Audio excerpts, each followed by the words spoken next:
L'émission.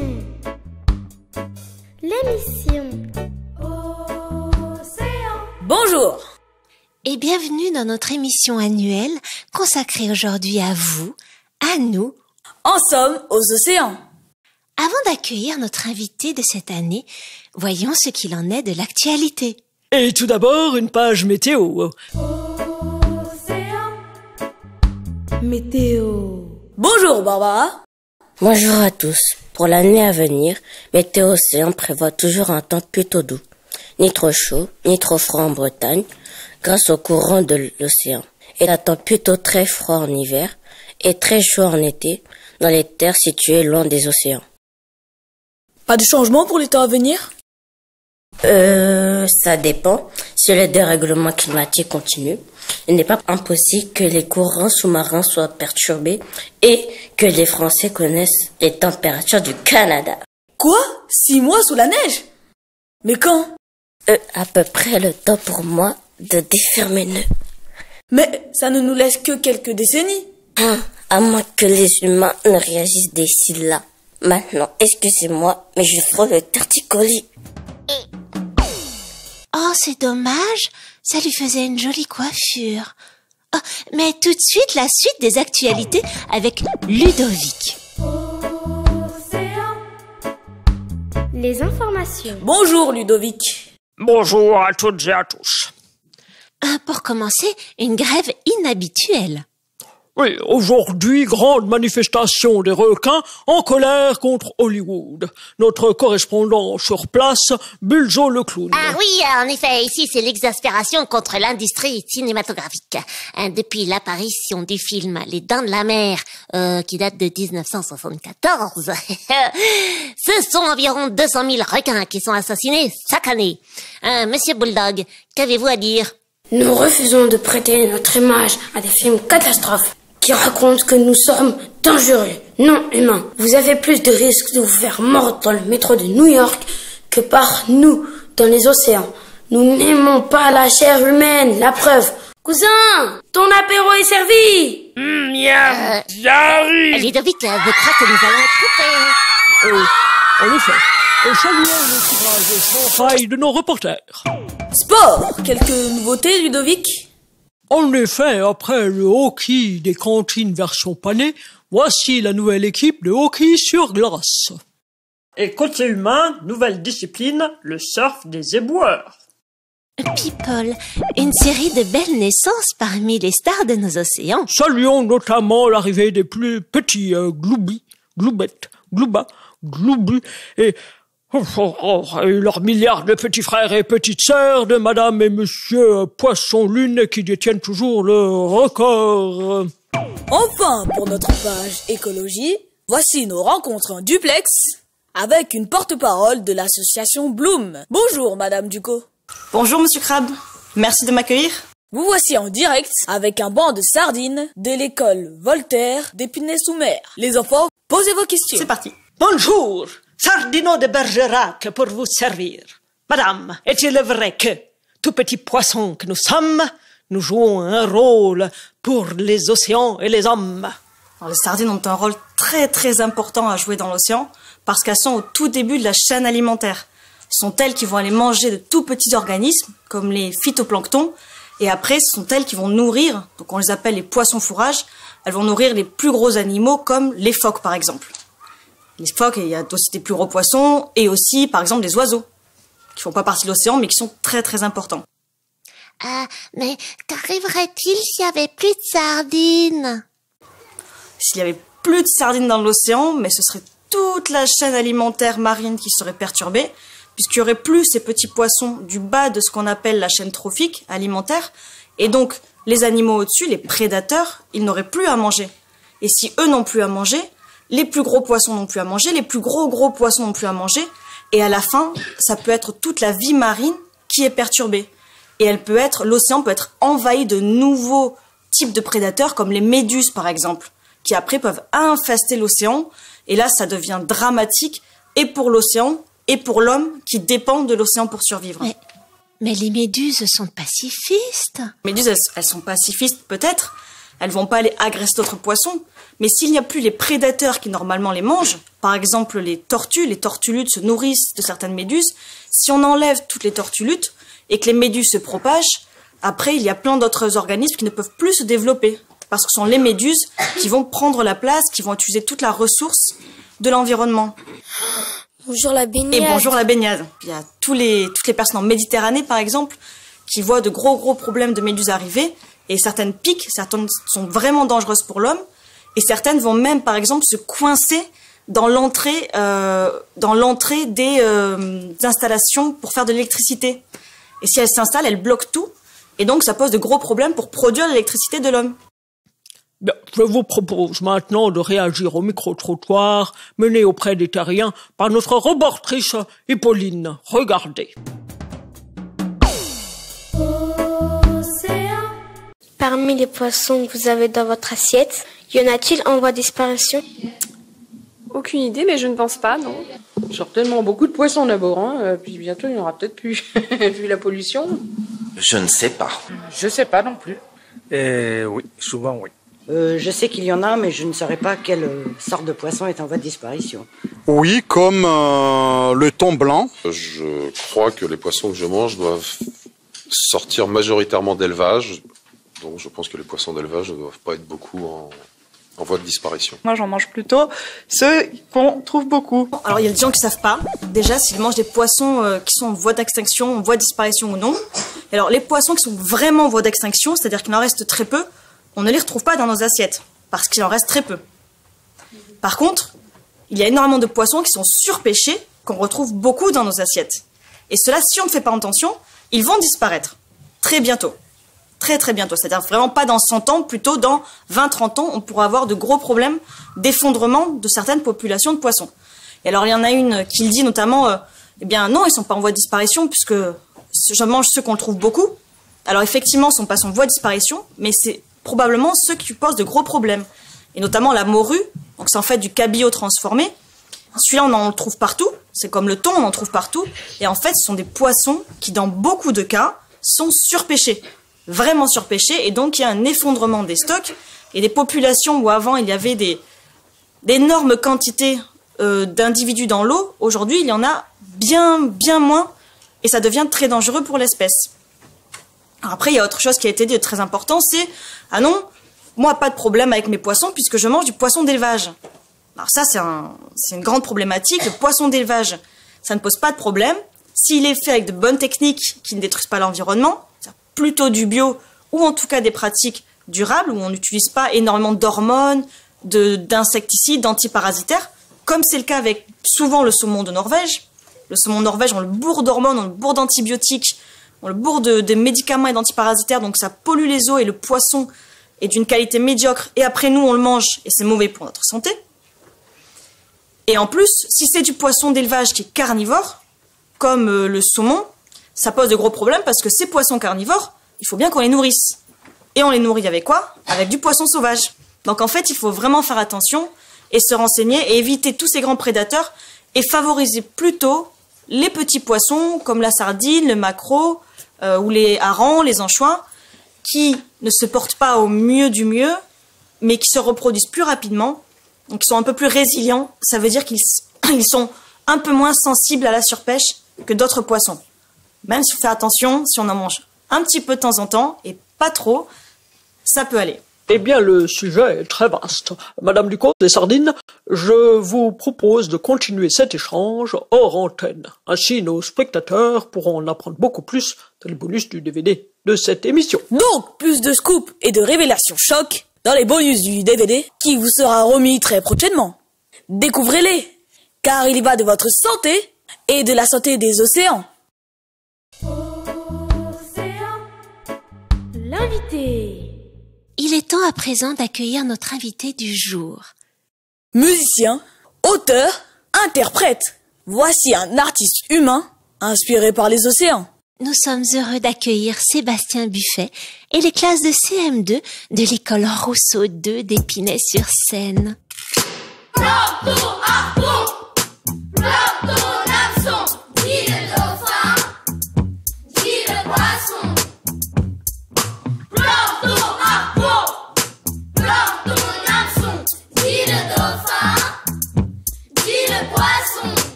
les espèces disparaissent quand tu me dépèces pour ma graisse.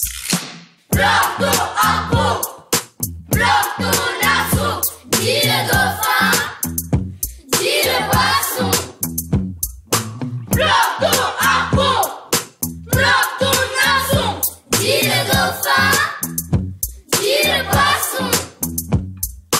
Bloque ton mercure, hydrocarbure de mauvais augure. Bloque ton pétrole, bloque ton filet qui nous empêche de respirer. Bloque ton moteur, c'est bruit maker. Ha, hé, chat. Car c'est assez, y'en a marre. Les morts et noirs. Arrête la bagarre, c'est pas trop tard. Ah, hé, chat. Bloque ton harpon, bloque ton arceau, dis le dauphin, dis le poisson. Bloque ton harpon, bloque ton arceau, dis le dauphin, dis le poisson. C'est formidable. Ah, ces jeunes terriens. Quelle énergie, quel talent. Formidable. Bravo, bravo à toutes et tous. Sébastien, venez nous rejoindre. Océan. Nous sommes honorés de vous recevoir. Bonjour, merci à vous. Bien installé dans votre bulle? Ah, c'est parfait, je vous remercie. Sébastien, vous venez d'interpréter avec les enfants une chanson inspirée de votre conte musical Les Symphonies subaquatiques. Quel a été le point de départ de cette création? Depuis que j'ai des enfants et que j'ai appris que les océans sont malheureusement malmenés, nous avons décidé, ma compagne et moi, de créer ce conte musical pour sensibiliser le plus de monde possible à ce problème qui nous concerne tous. Mais pourquoi un conte musical? Eh bien, pour moi, la musique et le théâtre sont de formidables moyens d'expression pour partager des émotions, faire s'évader, faire rêver. Et c'est aussi un bon moyen pour transmettre un message, en l'occurrence, des valeurs universelles, protéger la nature, respecter les autres. Connaissiez-vous déjà tous les rôles des océans avant de commencer l'écriture de ce spectacle? Non, j'ai appris par exemple que le plancton est essentiel à la vie. Quoi? Le plancton? Cette espèce de minuscule petite chose? Minuscule, mais il existe par milliards. Et c'est grâce à lui que nous respirons l'oxygène. C'est lui qui crée la plupart de l'oxygène que nous respirons. Il est aussi à la base de la chaîne alimentaire. Sans plancton, pas de vie. Eh bien, pour l'occasion, j'ai grossi... Mais non, Méduse, vous êtes très bien comme vous êtes. Mais non, je voulais dire, j'ai grossi les images de plancton. Regardez. Extraordinaire. Oh, c'est très joli. Si minuscule et pourtant si ciselé. Oh, la belle bleue. C'est magnifique. Et qu'est-ce qui vous a le plus surpris dans vos découvertes? C'est l'écart entre l'immensité, la beauté des océans et l'ignorance qu'en ont les hommes. Oh, à propos de beauté, faisons place à Scarlett qui a déniché rien que pour vous une destination de rêve dans un paysage sublime. Océan. Les voyages. Oh, mes amis, vite, vite, vite. Eh bien, Scarlett, que vous arrive-t-il? Bah, je cherchais une destination de rêve pour notre invité. Car je suis sûre que les mots plage de sable fin, cocotier et eau turquoise vous font rêver, non? Ah oui, c'est le rêve de beaucoup d'humains. Et bah, je vous ai trouvé l'endroit idéal. Regardez ces quelques photos. Magnifique, n'est-ce pas? C'est un endroit qu'on appelle les Maldives. Eh ben, c'est magnifique. Pourquoi êtes-vous si pressé? Mais je suis pas pressée pour moi. Ce que je voulais dire, c'est que les humains ont intérêt à se dépêcher. Car avec le dérèglement climatique, et la montée des eaux des océans, ce petit coin de paradis terrestre va bientôt disparaître. Disparaître? Disparaître de la surface. Ouais, bloup, sous les eaux. 20 000 millilitres sous les eaux. Pas énorme, non, mais suffisant pour rayer l'endroit de la carte des hommes. Bon, je vous laisse, hein, car j'ai repéré sur le chemin une petite barrière de corail où je compte bien passer mes vacances. Bye! Mais, Sébastien, les humains sont-ils au courant? Pas tous, malheureusement. Et c'est pour ça que nous avons créé ce conte musical, pour sensibiliser le plus de monde possible. Et en l'occurrence, les enfants. Et dans votre quotidien, avez-vous changé certaines de vos habitudes depuis que vous avez découvert tout ça? Oui, j'essaie de moins polluer. Et je regarde aussi différemment ce que j'ai dans mon assiette. Oh, alors, à propos d'assiette, nous avons demandé à notre chef de vous préparer une recette en votre honneur. Merci. Océan. La cuisine. Miam, appétissant. Torrance? Coucou, nous sommes là. Qui est là? Vous devez chercher Torrance la tortue, vous. Je vous l'appelle. Mais bougez pas. Mais qu'est-ce que... Torrance! Avec Torrance, quelqu'un me demande. Ouais. Oh bah salut. Oh bah je vous connais, vous. Oh mais je pense que vous cherchez Torrance, hein. Oui. Bah je vous l'appelle. Mais qu'est-ce qui se passe là-dedans? Salut. Mais qu'est-ce qui vous arrive? Eh ben, avec des potes, on fait ma nouvelle recette. Gâteau poisson? Sauce chocolat? Oh, c'est original. On peut goûter? Sauce chocolat. Je pensais vous servir une spécialité humaine. Alors voici le poisson sauce 7e continent. Et on s'en est payé une bonne tranche avec les copains. Ça a l'air fort, hein? Mais ça ressemble pas trop à du chocolat en fait. Ah bah ouais, parce que c'est pas ça. C'est pas ça? Oh. Mais... ça alors? Du pétrole? Mais quelle idée! Ah bah en fait, là où je l'ai trouvé, il y en a du comme ça. Déjà assaisonné? Déjà pollué. Et où avez-vous dit que vous avez trouvé cette recette? Au 7e continent. C'est un nouveau restaurant? Un nouveau restaurant.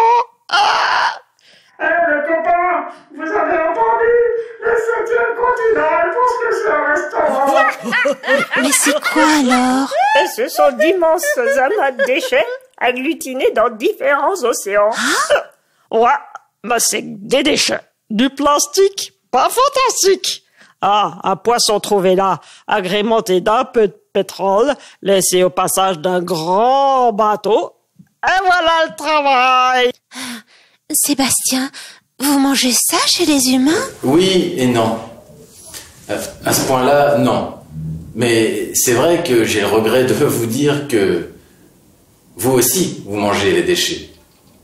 Et lorsque nous, les humains, nous vous mangeons, nous mangeons les déchets. Alors, nos problèmes deviennent vos problèmes. C'est ça, vous avez tout compris. Eh bien, mes amis, drôle de coïncidence. Car c'est justement le thème de la chanson que nous avons préparé ensemble pour nous dire au revoir sur une note d'espoir. Alors, le temps que Sébastien rejoigne les classes de CM2, nous en profitons pour vous saluer. Et dire un grand merci à toutes celles et tous ceux qui nous ont aidés à préparer cette émission.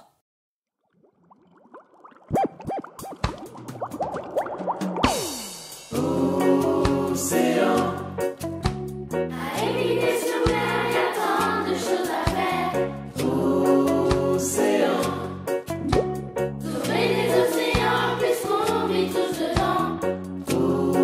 Océan. On ne pourra pas dire qu'on savait pas. Océan. Le bel avenir, c'est toi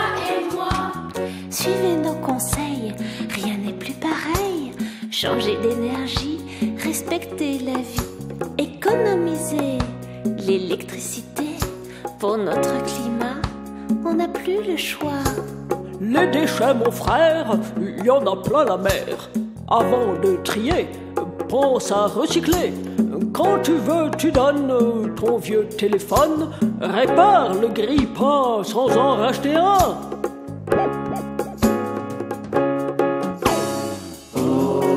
Océan. À éviter sur mer, y a tant de choses à faire. Océan. Sauver les océans, puisqu'on vit tous dedans. Océan. On ne pourra pas dire qu'on ne savait pas. Océan. Le bel avenir, c'est toi et moi. Nous vivons sur Terre, comme les ours polaires, bien heureux pourtant grâce à l'océan. L'oxygène est bon, merci le plancton. Nous nous nourrissons, merci les poissons. L'eau pleine de plastique est hyper toxique. C'est un vrai poison pour tous les poissons. Si la vie prend fin dans le monde marin, on donne pas très cher de la vie sur Terre.